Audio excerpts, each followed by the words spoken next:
माता सीता का हरण करने के कारण रावण को बहुत ही बुरा माना जाता है और अंत के युद्ध में वे उस पराजित हो जाता है और मृत्यु हो जाती है। परंतु रावण जैसा पराक्रमी, बलशाली और महापंडित शायद दूसरा नहीं होगा, क्योंकि कहा जाता है कि उस समय में रावण जैसा पराक्रमी, बलशाली और पंडित कोई नहीं था। स्वयं राम ने भी उसको अपने पिता के श्राद्ध के लिए वहां पर आमंत्रित किया।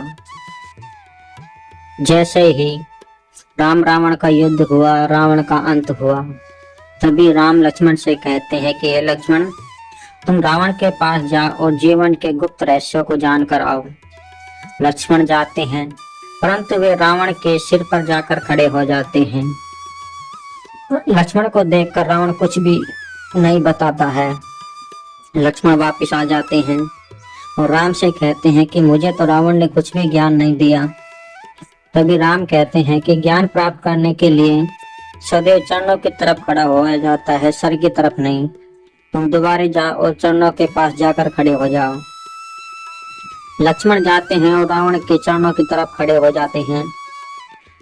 तभी रावण कहते हैं कि हे लक्ष्मण, आज मैं तुम्हें जीवन के ऐसे गुप्त रहस्यों के बारे में बताऊंगा जिसके कारण आज मैं इस अवस्था में पहुंचा हुआ हूँ।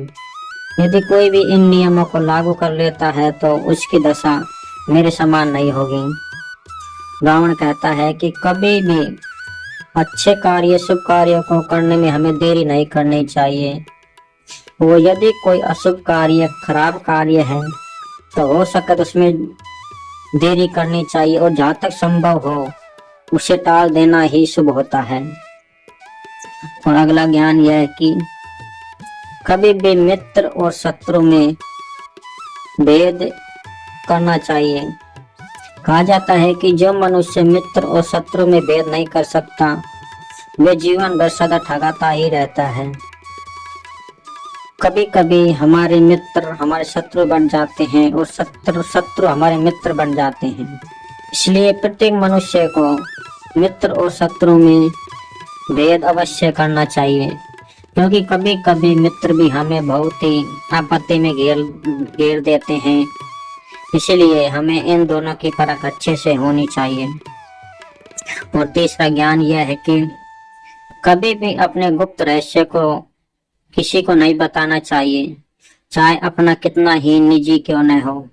क्योंकि आज मैं अपने जीवन के गुप्त रहस्य को सदा मैंने विभीषण को बताया, जिसके कारण आज मैं इस अवस्था में पहुंचा हुआ हूँ।